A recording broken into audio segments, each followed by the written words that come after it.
Los antibióticos son una herramienta indispensable para curar infecciones provocadas por bacterias y prevenir posibles infecciones en procedimientos quirúrgicos tan comunes como una cesárea o una operación de apendicitis.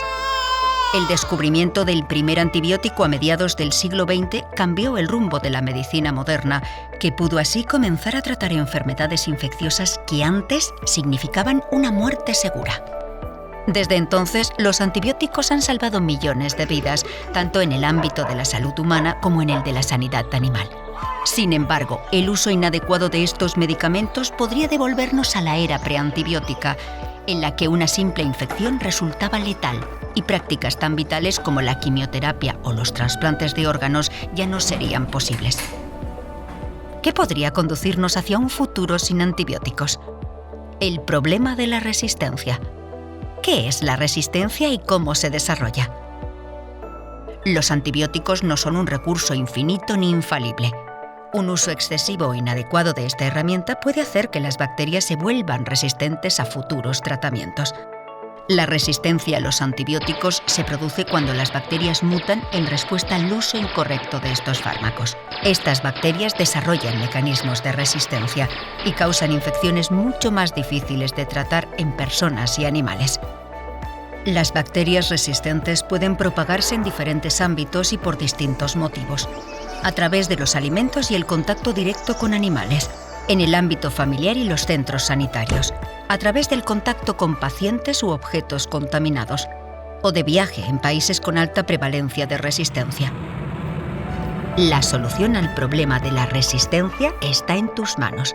Ayúdanos a conseguir que los antibióticos sigan funcionando. Súmate al PRAN.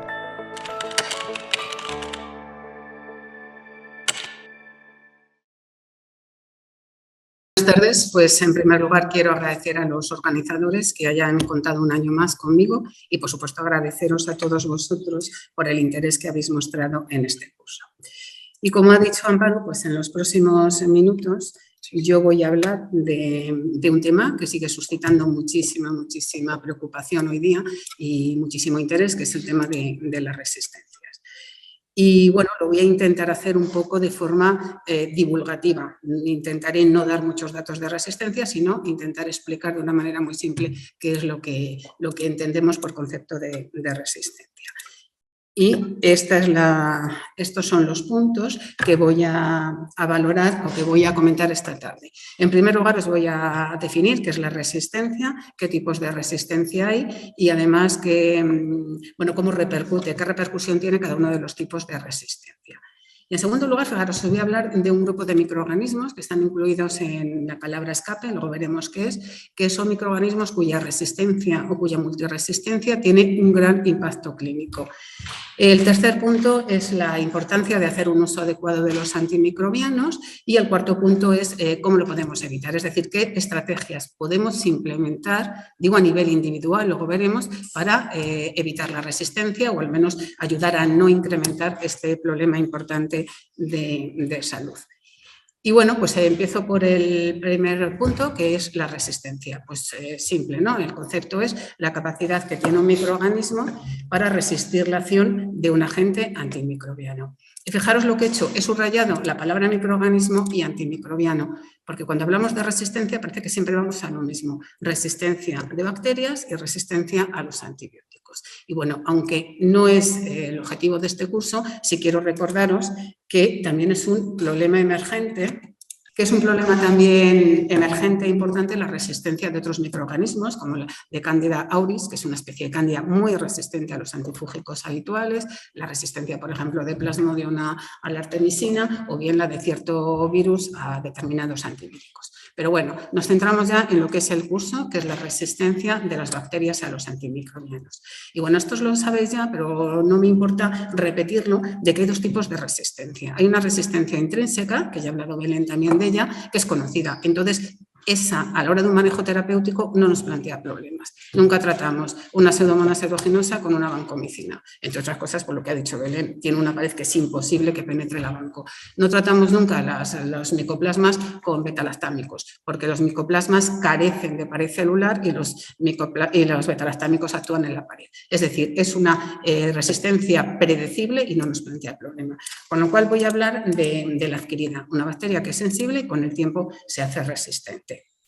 Dentro de la adquirida tenemos dos tipos. Tenemos una cromosómica o vertical. Es vertical porque necesita que la bacteria se divida y que esta resistencia vaya pasando de bacterias madres, por decirlo de una forma, a las hijas. ¿Qué ocurre? Pues lo que ocurre es una mutación en el cromosoma, como existen otras, una mutación al azar y de repente pues, aparece una resistencia a un determinado antibiótico.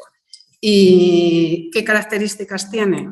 Pues como veis es una resistencia muy lenta porque necesita que la célula se divida. Es una resistencia a un solo antimicrobiano, aquel que ha cogido la mutación y además solo ocurre en la especie. Si el de arriba es un coli, si este de aquí arriba es un coli, pues todos los demás son, si esto es un coli, pues la resistencia aparece solo en colis. Y fijaros que frente a esta hay otra que se llama ya una resistencia horizontal, porque ya no ocurre en el ADN de la bacteria, ocurre en el ADN extracromosómicos, que son plásmidos, transposones, etcétera, etcétera, y que se llaman genes saltarines, precisamente porque tienen una gran facilidad para saltar de unas bacterias a otras. ¿Qué diferencia hay? Una resistencia muy rápida, porque saltan de unas bacterias a otra. Varios antimicrobianos, porque esos plásmidos pueden llevar resistencia a 1, a 2 o a 3, de tal forma que ahora veremos que la bacteria que coge el plásmido, que capta este plásmido, puede hacerse multiresistente sin haber contactado con ningún antibiótico. Y después varias especies, porque estos genes saltarines te puede pasar de un coli a un proteus, de un proteus a una Klebsiella, etc. Es decir, que es evidente que de los dos tipos de resistencia, la que nos plantea problema es la resistencia plasmídica, porque crea multiresistencias y además porque tiene una gran facilidad para dispersarse. Y este es el problema de la resistencia a nivel global por este tipo de plásmidos. Bueno, como veis en el dibujo de la izquierda, lo tenéis el color verde es el ADN cromosómico y el rosa es el plásmido. Fijaros que fácilmente pasa un plásmido de una bacteria a otra simplemente por el contacto, por conjugación. Pues si eso es tan fácil, imaginaros lo que pasa, lo que debe de pasar en determinados ecosistemas, como es el colon, donde existen millones y millones y millones de bacterias. Esa es la razón por la que cuando nosotros tenemos que hacer una búsqueda activa de pacientes que estén colonizados por bacterias multiresistentes, desde microbiología os pedimos un hisopo rectal, porque es ahí donde vamos a buscar estas bacterias multiresistentes.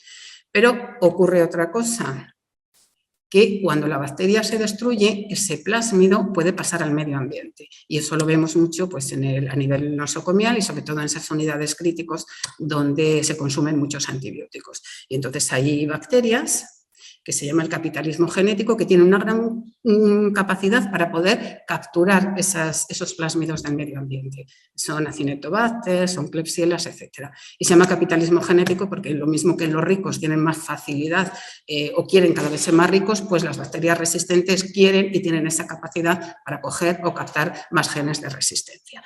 Esto es verdad que les cuesta, que tiene un coste biológico, que a veces ya veremos si tenemos luego tiempo, os comento un poco qué es lo que hace la bacteria. Bien, todo esto que os estoy hablando de los plásmidos y tal, pues parece que pueda ser un poco una entelequia, pero veis de que esto nos pasa casi a diario. Y este es uno de los proyectos cero que han comentado las compañeras anteriores, que bueno, este en concreto no, que es el de resistencia cero, pero bueno, ya habéis visto que hemos hablado de bacteriemias, también hay uno de neumonía, etcétera, etcétera. Y este de resistencia cero consiste en hacer un estudio de colonización, en principio, como decías, en los pacientes ingresados en la UCI, pero nosotros ya en el hospital lo hemos ido extendiendo a muchísimos otros servicios. La cuestión es analizar hacer un estudio de colonización para ver si esos pacientes tienen bacterias multiresistentes, porque en estos pacientes ingresados en UCI hay estudios que demuestran que con el tiempo tienen infecciones por estas bacterias multiresistentes. Lo normal es hacer este estudio una vez por semana, pero en nuestro hospital por diferentes circunstancias lo hacemos 2 veces por semana. Y entonces esta paciente que ingresa en diciembre del 2019 se les solicita el hisopado rectal, lo sembramos en nuestros medios y no crece ninguna bacteria, es decir, no está colonizada en principio. El 21 de enero, es decir, pasado 4, 5, 6 días, aparece esta bacteria, que ya nos llama la atención y ya nos preocupa porque al menos vemos que es como resistente a meropenem. Es decir, ahí ya en el antibiograma es resistente al antibiótico más potente y más activo que tenemos, con el que tratamos las infecciones graves. La identificamos efectivamente, es una Klebsiella pneumoniae, entre otras cosas productor de una carbapenemasa, es decir, de una enzima que es capaz de destruir a carbapenem. Sigue con esta Klebsiella unos días más y después ya, el 3 de febrero, ya vemos que aparte de estas colonias de Klebsiella aparecen otras más rosas que cuando las identificamos es un coli que tiene la misma carbapenemasa. Es decir, o bien ha habido una transferencia de la Klebsiella al coli de esta carbapenemasa o bien han sido capaces de captarlo a través del ambiente. Y esto los vemos con relativa frecuencia últimamente. Bien, ¿qué más complicaciones tiene un plásmido? Pues mirar, un plásmido puede no solamente llevar genes de resistencia, sino que un plásmido puede llevar también genes de virulencia. Es decir, que la bacteria que lo capta no solamente se hace más resistente, sino encima más virulenta. Y esto es lo que se llama los clones de alto riesgo. Los clones de alto riesgo que tenéis aquí en la diapositiva, los más frecuentes y los más importantes, dan infecciones mucho más graves y severas y tienen una gran capacidad para permanecer y para dispersarse. Por eso es muy, muy importante tratar de identificarlos cuando los aislamos en el hospital para evitar que produzcan estos brotes hospitalarios. Bien. Dejo ya los plásmidos y una de las cuestiones que me gustaría ya también dejaros claros es que los antibióticos no son directamente responsables de la resistencia de las bacterias. Es decir, las bacterias, tanto sean las patógenas como las bacterias ambientales, tienen unos genes de resistencia, lo que se llama el resistoma, que les sirve para algo tan simple como es para sobrevivir. Las bacterias están en un ambiente, como antes os enseñé el colon, donde hay una competencia entre ellas y entonces pues lo que hacen es tener estos genes como una herramienta para poder adaptarse al medio ambiente. ¿Vale? Existen muchos datos a favor de esto, como que los primeros antibióticos ahora los obtenemos por síntesis en el laboratorio, pero los primeros se obtenían a partir de microorganismos, de hongos, de streptomyces, etc. Y el que producía este antibiótico, él tenía ya un gen de resistencia, obviamente para no ser destruido. ¿Vale? Y luego además pues, se han detectado genes de resistencia a antibióticos años antes de que se hayan investigado o desarrollado esos antibióticos. Con lo cual, todas las bacterias, tanto las ambientales, insisto, como las patógenas, tienen unos genes de resistencia que les sirve para poder ser competitivas con otros. Vale, visto así entonces el asunto, ¿qué es lo que hace realmente un antibiótico, ¿no? Pues el antibiótico selecciona, no induce la resistencia, sino que los selecciona. Entonces, bueno, pues tenéis ahí a la izquierda el dibujo de cómo antes de una selección, pues en un nicho tenemos bacterias sensibles, intermedias, iba a decir, intermedias a dosis altas y resistentes. ¿Qué hace un antibiótico? Muy sencillo, va destruyendo las sensibles y solamente deja las resistentes. Las resistentes se multiplican y son las que ocupan los nichos, entonces tendremos resistente.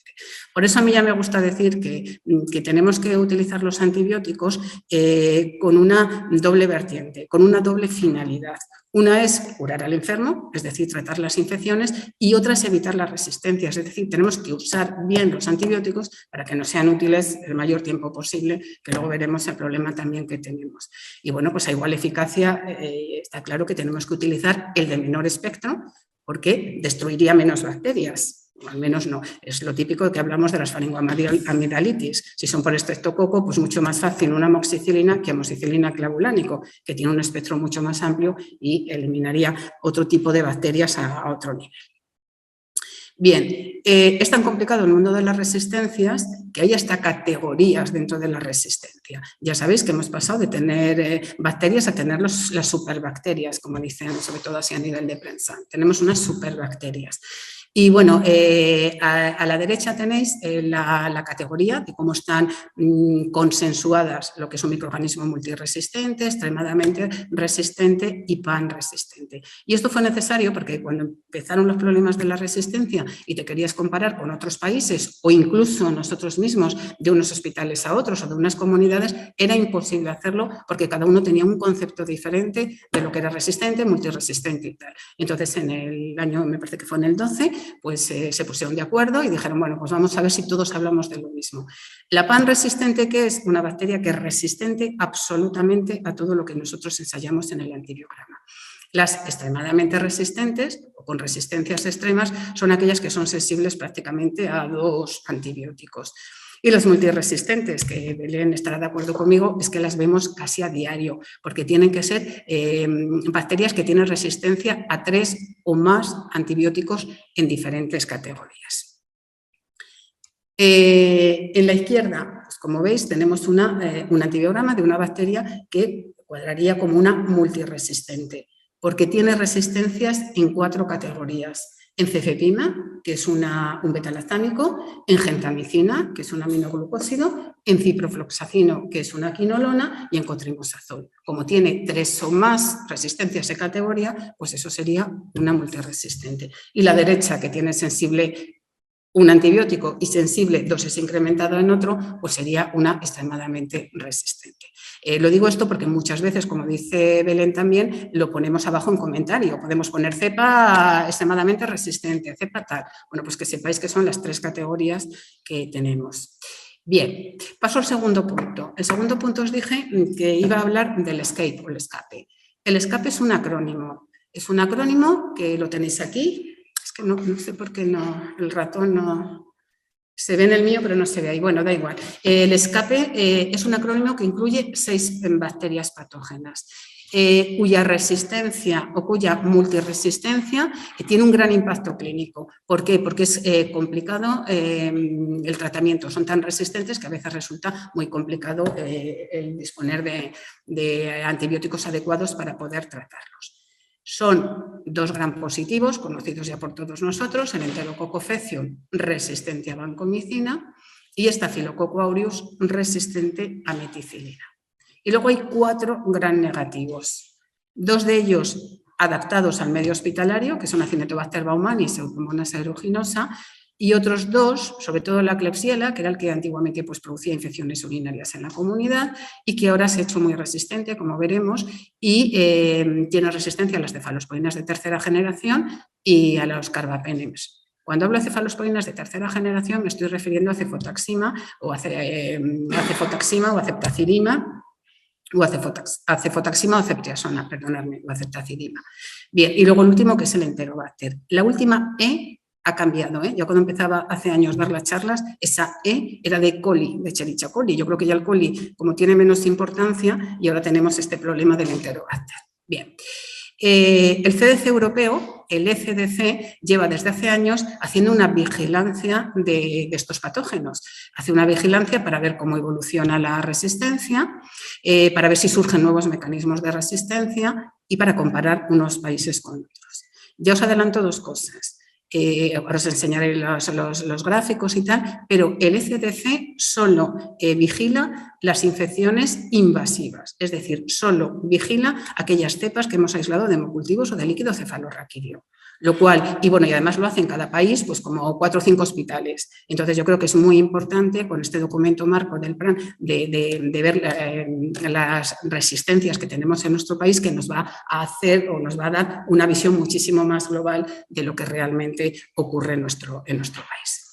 Bien, Enterococo faecium, vamos a ver qué es lo que nos dice que son los datos del ECDC. Resistente a vancomicina, el porcentaje muy bajo, un 1%. Pero si os dais cuenta en el gráfico, va a picos.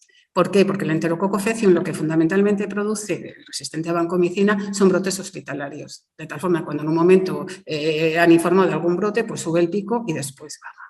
Entonces, ¿qué importancia tiene este enterococo? Si realmente no importa la frecuencia, porque es un 1%, el problema que tiene el enterococo es que es resistente a vanco y a pico, que son los antibióticos de primera línea para tratar las infecciones graves por el Enterococo faecium. Esto hace que tengamos que utilizar pues, otros, no sé, daptomicina, linezolid, etcétera, que desde luego no son igual de eficaces.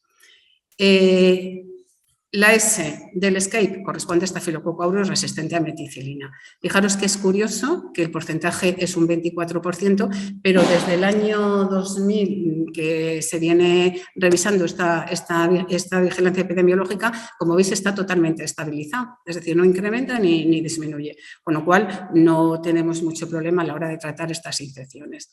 La impresión es de que estas cepas de Staph aureus metiarre se están incrementando en la comunidad y que fundamentalmente son las infecciones de piel y tejidos blandos que tiene la comunidad los que están incrementando esta resistencia a meticilina.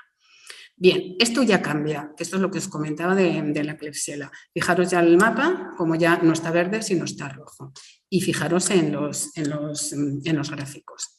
Como veis, las Klebsiellas pneumonias, bien resistentes. A la izquierda tenéis la resistencia a las cefalosporinas de tercera generación. Y a la derecha tenéis las cepas productoras de carbapenemasa. ¿Qué problema hay además? Pues que tengo ahí la flecha puesta. Es que es muy raro que vayan estos dos mecanismos de resistencia aislados. Es decir, las cepas productoras de BLE, en el caso de Klebsiella me refiero, suele llevar asociada además una carbapenemasa OSA40. ¿Qué significa? Que una infección grave, invasiva por una Klebsiella pneumoniae, en un casi 30% no vamos a poder utilizar ni carbapenems ni cefalosporinas de tercera generación. Entonces, este viene siendo quizás uno de los microorganismos más problemáticos ahora a nivel de resistencia. La Pseudomonas aeruginosa, invasivas, bueno, un 11%, que no nos plantea mucho problema, y el Acinetobacter sí, más del 50% de las cepas, pues como veis arriba, son resistentes a los carbapenems, que son el tratamiento también de primera línea. Bien es cierto que hay pocas bacteriemias por Acinetobacter baumannii.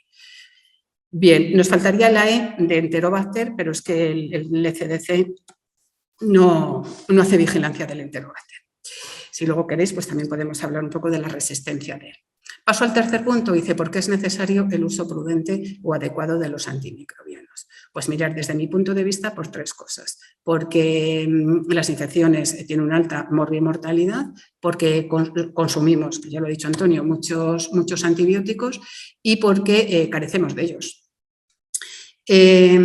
¿Por qué tienen mayor mortalidad y morbilidad? Pues por lo que os he comentado antes, porque suelen ser resistentes a los antibióticos de primera línea y los que utilizamos no son los más adecuados o menos eficaces y tienen más efectos adversos. Esa es un poco la razón, aparte de que sean un tipo de pacientes también más inmunodeprimidos y tal, pero la cuestión es de que no tenemos antibióticos de primera línea. Estas son cifras que ya los conocemos todos y de mortalidad en Estados Unidos, en Europa y en España. Y luego ya también conocemos todos las previsiones de O'Neill, que nos decía que si seguíamos así, pues habría hasta 10 millones de muertos en el año 2050. Bien, este es un trabajo que me gusta, que se ha publicado este año en el Lancet, que aparte de que hace una estimación de mortalidad atribuible o asociada a las infecciones por estas bacterias multiresistentes, pero la relaciona con el síndrome infeccioso. Entonces, encuentra que son las infecciones de neumonías, las infecciones respiratorias, las bacteriemias y, en tercer lugar, las infecciones intraabdominales, aquellas que tienen mayor mortalidad asociadas a estas infecciones por bacterias multiresistentes. Yo os decía que la segunda causa o el por qué tenemos que hacer un uso adecuado es porque consumimos mucho. En el año 2017 éramos el país europeo que más antibióticos consumíamos. Obviamente teníamos un amplio margen de mejora y, como ha dicho también Antonio, ahora somos los quintos por la cola, pero somos los quintos. Y yo quiero decir que esto ha sido, bueno, mi opinión, claro, que ha sido debido al esfuerzo y la labor de los PROA y del IPRAN. Esas campañas de las bacteriurias asintomáticas, no tratar las infecciones víricas, lo del antígeno de estreptococopiógenes y, bueno, y todas las demás campañas de concienciación, pues ha hecho que esa labor se vea reflejada en estos resultados. Una de las cuestiones que parece que no hemos mejorado mucho es la adecuación del tratamiento. Este es un estudio, el PAUSATE, que es un estudio que está hecho en el año pasado. Es un estudio de prevalencia y de adecuación del tratamiento. Se hizo un día en el mes de abril del año pasado y no sé si participaron unos 100 hospitales españoles. Entonces, la adecuación, como veis, es mejorable. fue adecuada en un 34%, pero fue mejorable en un 45% e inadecuada en un 19%, pero fijaros lo de abajo que está en amarillo. Aún así, el día que se hizo este estudio, el 43% de los pacientes recibían antibióticos y el 28% tenían 2 antibióticos. Bueno, tenían combinaciones de antibióticos. Es decir, tendremos todavía que luchar un poco frente a estos. Y bueno, y el tercer punto de por qué tenemos que hacer un uso apropiado es porque tenemos muy pocos antibióticos. Ya hemos comentado en más de una ocasión que a la industria farmacéutica, desde luego, no le interesa para nada invertir e investigar en antibióticos, porque tiene un recorrido muy corto. Es decir, las personas, a diferencia de un antidiabético, de un antihipertensivo, de lo que sea, lo tomas cuando tienes infección y además las bacterias pues, se hacen resistentes, digamos, enseguida.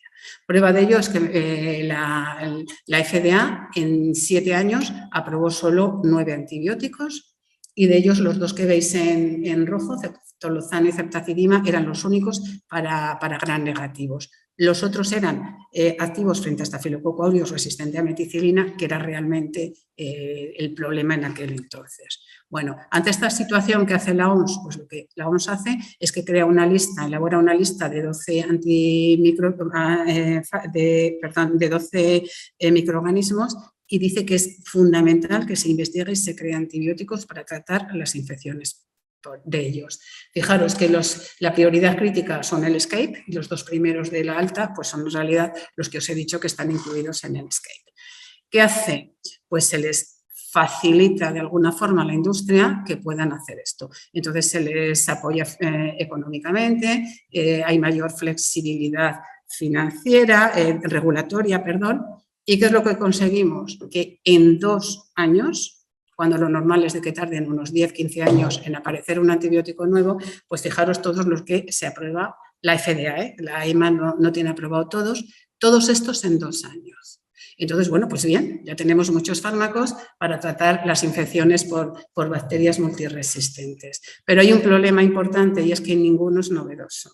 Es decir, no tiene un mecanismo de acción, no tiene una diana diferente, una estructura química. Entonces, os lo he separado por grupos. Los 4 primeros son 4 que ya conocemos, meropenem, imipenem, aztreonam y cefepime, y lo único que han hecho es cambiar o añadir un inhibidor diferente. En lugar del tazobactam, pues han ido haciendo otros. Quizás el único que sea diferente es el cefiderocol. La plazomicina es un aminoglucósido, los otros son tetraciclinas, de la floxacina y tal son quinolonas. ¿Qué quiere decir esto? Pues que tarde o temprano tendrán un recorrido muy, muy corto porque las bacterias ya han aprendido cuáles son los 4 mecanismos fundamentales de resistencia a los originales. Bien, esto, el siguiente no es para que lo tengáis a mano, obviamente no os asustéis y fijaros. El único o el que más actividad tiene, en momento sería cefiderocol. De todos los que hay ahí, el cefiderocol y quizás colistina, que no lo tengo porque no es novedoso, sería el único que tiene actividad frente a todos los microorganismos y mecanismos de resistencias que tenemos hoy día. Empezamos por la derecha, desde Stenotrophomonas maltophilia, Acinetobacter baumannii, Pseudomonas aeruginosa, Carbapenemasas, Bless, etcétera, etcétera, etcétera. Los demás, pues en función del antibiótico y su inhibidor, pues unos tienen más actividad frente a uno u otro. Pero, por ejemplo, metal o beta-lactamasas, pues prácticamente no está comercializado, el Aztreonam avibactam está. Entonces, nos siguen limitando mucho estos antibióticos. Bien, y como os decía, pues eso, las bacterias ya han aprendido cuáles son los 4 mecanismos, son 5 de resistencia, con lo cual aquí ya tenéis que si se aprobó en el 17, pues en el 18 ya había publicaciones para ceftazidima avibactam resistentes, para resistencias también a ceftazidima o para resistencias a ceftolozano. Y las esperanzas que tenemos puestas con el cefiderocol, pues deciros que también ha habido resistencias en nacineto, ha habido resistencias en Enterobacter cloacae. Y creo que ha habido un brote por una Klebsiella pneumoniae en Florencia que no se le ha visto publicado recientemente. Bien, entonces vuelvo a insistir de la importancia de utilizar bien los antibióticos y reservar los que tengamos cuando realmente sea necesario. Bien, y ya el cuarto punto, que es ¿qué podemos hacer? Me refiero a qué estrategias deberíamos de implementar cada uno de nosotros en nuestra actividad diaria para poder ayudar un poco a evitar la resistencia. Y yo siempre digo que lo bueno es establecer la estrategia de las 4 Ds. Es decir, tenemos que elegir el antimicrobiano empírico adecuado, dosificarlo bien, desescalar y luego ajustar la duración. Ya se ha hablado de este primer punto, es decir, el tratamiento empírico debe estar basado en las guías clínicas, fundamentalmente en las locales, que es la guía que tenemos aquí, pero es verdad que ya también ha comentado Amparo que existen otras guías que son perfectamente también válidas. Las locales se adaptan un poco más a nuestra resistencia. Y bueno, y este es el objetivo de este curso, que ya iremos viendo, también como ha comentado Amparo, cómo se aplican estos tratamientos empíricos en las diferentes patologías.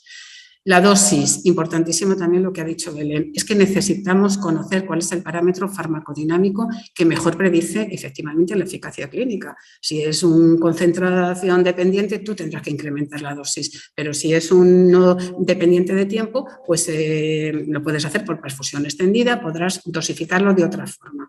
Y luego, muy importante también lo de abajo, recordar que la infradosificación es la causa más frecuente de resistencia, porque genera mutantes resistentes. Y era muy típico antes con las quinolonas, que decías, no, lo dejo todavía 5 o 6 días más a una dosis baja. Eso generó mucha resistencia a quinolonas y la posselección de resistencias. El hecho de utilizar quinolonas te supone que has creado resistencia a otros, por ejemplo, el Staphylococcus aureus METR está relacionado con el uso de.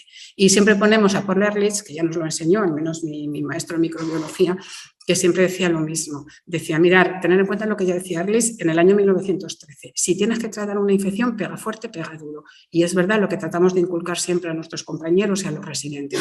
Empieza con una dosis alta y el tiempo suficiente para tratar de matar todas las bacterias y no dejarlas ahí porque lo que hace son multiplicarse y generar resistencias. Bien, desescalar. Desescalar, pues también, obviamente, cuando utilizamos un tratamiento empírico, utilizamos uno de amplio espectro, pero luego ya tenemos el resultado de micro, hay que desescalar. Y también desescalar es si utilizamos una terapia combinada después a una monoterapia. ¿Qué implica esto? Pues que hay que enviar las muestras a microbiología.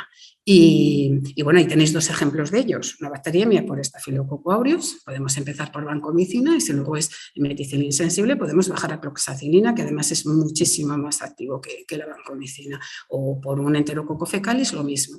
Podemos empezar. Se realiza muy poco y aquí yo doy fe de la lucha que tienen los compañeros del PROA con esto, de insistir a los compañeros de que tienen que mandar muestras a microbiología, de decirles, oye, que ya está el resultado de micro, ¿qué tal? Es una lucha diaria, pero bueno, lo hacen con entusiasmo, seguir ahí a veces. Bueno, y ya el último es lo de acortar la duración. Entonces, para concienciarnos de la importancia de acortar la duración, pues se han ido elaborando unos eslogans que a mí me gustan mucho, que han ido saliendo ya el año pasado, que dice, igual de importante que iniciar un antibiótico es saber suspenderlo. O luego ya el shorter is better, cuanto más corto mejor, que nosotros ya hemos hecho muchos cursos y hemos hecho, ¿verdad?, desde la comisión o desde el PROA también, muchos cursos para concienciar de la importancia. Hay muchísimos estudios que demuestran que tiene igual eficacia algunas infecciones de la comunidad no complicadas y algunas hospitalarias, ¿no? Ya está fuera de uso lo de 7, 14 o 21 días. ¿Y qué pasa si hacemos un tratamiento más corto? Pues hay mayor adherencia de los pacientes, tienes menos efectos adversos y obviamente generamos menos resistencia. Y bueno, recordar que obviamente esto no es posible en todos los procesos. Curiosamente, las otitis medias en niños menores de 2 años no es efectivo hacer un tratamiento menor de 10 días o las faringoamidalitis con penicilina oral tampoco son eficaces si lo rebajamos de 10 días. Y luego depende, pues yo creo que al final, un poco lo que decía, también había que individualizar todos estos tratamientos, viendo un poco pues cómo es la evolución clínica del paciente y cómo están los biomarcadores. Y bueno, pues ya acabo con los 5 pasos de la prescripción de un antimicrobiano, que resume lo que he dicho antes, pero falta el primero, que para mí es el más importante, que es que se mentalicen siempre si realmente precisa tratamiento antibiótico un paciente o no. Recordar que la fiebre no siempre requiere que inmediatamente utilicen antibiótico y luego los demás pasos pues son los que yo os he venido diciendo. Y bueno, pues desde mi punto de vista, pues nada más. Recordar que todavía estamos a tiempo de si entre todos podemos evitar las resistencias. y que eso es a nivel también pastoral. Muchas gracias, Inma. Bueno, ya sabes que a mí sobre todo la diapositiva de la selección me encanta porque creo que bueno, pues tenemos que aprender un poco verdaderamente qué es la resistencia, ¿no? Para saber por qué funcionan los programas de tratamiento antibiótico, porque mucha gente, bueno, pues sabe que hay bacterias que son ya resistentes de por sí a unos antibióticos, pero que el problema es cuando estamos seleccionando y que por eso estamos creando, y creo que esa diapositiva lo explica muy bien con las pelotitas de por qué hacemos la selección. Bueno, lo único, Inma, da mucho miedo lo de la Klebsiella, ¿no? Que ya sí. Hay todo rojo, sí. Que pone como un poco los pelos de punta y que verdaderamente yo creo que hasta que no lo vivimos en nuestros propios pacientes no nos damos cuenta del problema tan importante que es. Nosotros hace poco hemos tenido un paciente y al final, bueno, pues ha solicitado el tratamiento con el cefiderocol, que sabéis que es un fármaco todavía de dispensación como uso, que es extranjero, vamos, que no lo tenemos en nuestro país y tarda por lo menos entre 2 o 3 días en llegar y la verdad es que cuando ves un antibiograma en el que pone todo resistente, ves además el último que teníamos que además el sinergismo de CK, biactriona tampoco funciona, pues entonces ya dices, ¿qué hacemos? ¿Qué le ponemos? Y encima lo tienes en una bacteriemia. Entonces, yo creo que cuando te enfrentas a este tipo de situaciones es cuando realmente nos damos cuenta, ¿no? Sí, es muy complicado. La verdad que nosotros fundamentalmente ahora tenemos estas Klebsiella pneumoniae, que además intento ponerlas para que es grave, que tiene producción de BLE y OSA 48, pero esas sí tenemos sinergismo en general, todas las que hemos tenido, sí tenemos sinergismo entre Ceptavi y Actreonal. Pero el caso que estás comentando era una pseudomonas pútida que tenía una BIM, una carbapenemasa BIM, y no tenía sinergismo. Entonces ahí fue donde se solicitó el cefiderocol. Hemos tenido 2 ya. Un paciente bien, porque lo que comentaba también antes Belén, era una infección urinaria, bueno, nos creció en una orina, efectivamente se recomendó que sustituyese en la sonda vesical y se acabó, no necesitó tratamiento. Esta, en cambio, era una bacteriemia en otro paciente. Y la verdad es que han ido cambiando, no sé, Belén, en vuestro hospital, nosotros empezamos teniendo fundamentalmente BIM, en Klebsiella siansarratias, después se ha metido esta Klebsiella pneumoniae OSA 48 y de manera esporádica tenemos estas otras BIM, que es las que estamos comentando. Pero bueno, salvo estas pseudomonas ahora muy resistentes, no estamos teniendo mucho problema. La verdad es que son cosas puntuales y menos mal, porque te da miedo que empecemos a tener esto en pacientes de ahí. Sobre todo, como hemos hablado antes, de la higiene de manos, de las precauciones que tenemos que tener en los hospitales con los hospitales y en todas las áreas sanitarias, con los guantes, porque este tipo de bacterias las llevamos nosotros a otros. Sí. Y luego importante también las alertas, porque efectivamente desde microbiología, en cuanto aislamos una bacteria de esta, incluso antes de haber hecho todo el estudio completo, que ahora tenemos que ampliarlo, ya informamos y ya se aísla y se toman las medidas a través de medicina preventiva para evitar que se transfiera, como dice, a través de las manos del personal. Sí, Belén, ¿nos quieres comentar? Lo que digo es que para hacer el control del es básico también controlar lo que entra en el hospital. Sí. Es decir, no puedes poner a pacientes en los hospitales, pero si tenemos problemas en nuestros sanitarios, si tendrá un paciente con un resistente de socio sanitario, si eso ya se sabía que tenía una orina o una herida, eso cuando llegue al hospital, el sistema informático del hospital tiene que estar capaz de originar una alerta, de generar algún tipo de precaución para que eso no pase de ahí. Es que ese es el gran salto, o sea, es que ese salto hay que darlo, porque es que pero ya no solo aquí, sino en todas, o sea, a nivel nacional, de cualquier comunidad que te trasladen a una persona que tenga un multiresistente, es que para que la gente que no trabaja, bueno, en esto, es que una bacteria de estas se introduce en una UCI y puede generarte un brote a todos los pacientes de UCI. Es que es un verdadero problema, que hay que cerrar UCIs, que ha llevado al cierre de algunas UCIs en algunos hospitales cuando tenemos esto. Entonces, es algo que es el gran salto, ¿no? El que podamos detectarlo. De ahí que esto es multidisciplinar. Medicina preventiva, microbiología, los clínicos, farmacia, primaria, los sanitarios. Que tiene que estar todo conectado. No. Eso que parecía el concepto Claro, de las asistencias, ahora nos ha cambiado considerablemente.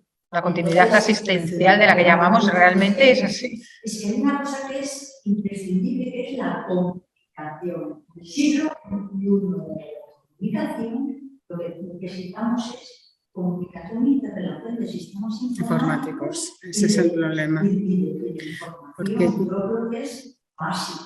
Nosotros a la inversa sí lo hacemos, es decir, cuando dan de alta a un centro sociosanitario un paciente que está colonizado, queda la alerta para cuando vuelve a ingresar, pero como 6 meses, una cosa así. No tenemos la otra dirección, la que tú dices, la de una orina que tiene algún multiresistente en atención primaria o en un centro sociosanitario y después ingresa en el hospital. Rufino, ¿nos quieres? Insistir en lo que estaba diciendo, ¿no? Es decir, que podemos trabajar mucho en el ámbito de la resistencia, hacíamos bien la prescripción, los periodos de tratamiento, claro, me parece absolutamente imprescindible es que cuando identificamos el problema de la multiresistencia seamos activos y no su generalización. Eso es el sistema sanitario debe ser muy efectivo de ello. Y que es muy importante todo lo demás, pero una vez que se identifica, el sistema sanitario tiene que ser especialmente activo en identificarlo. Y para eso hay que habilitar el mecanismo que será establecer una historia clínica, alerta o la comunicación en caso de que se pueda darse una comunicación activa de los hospitales. Es decir, que eso parece básico, ¿no? Sí, es que estaban diciendo que no se oyen bien las intervenciones con el micrófono, pero bueno, que Rufino nos estaba diciendo lo mismo que decía antes Belén, que es básico el poder tener estos mecanismos para poder detectarlo y que todos los, digamos, las personas implicadas en asistencia sanitaria a estos pacientes conozcan esta situación de multiresistencia. Es intentar frenar un poco y ver el caballo de Troya, ¿no? Cuando entran en los hospitales, que veamos que eso, identificar esos gérmenes, y cuando nosotros los llevamos de los hospitales a las residencias, cuando los llevamos a otros lugares, que podamos frenar eso, porque al final es lo que hablamos, en las propias residencias es donde se están estos pacientes colonizando por estos gérmenes multiresistentes. Bueno, nos dicen que han aprendido mucho, o sea que me parece fenomenal. Muchas gracias a todos. Vamos a dar ya por finalizado el curso de hoy.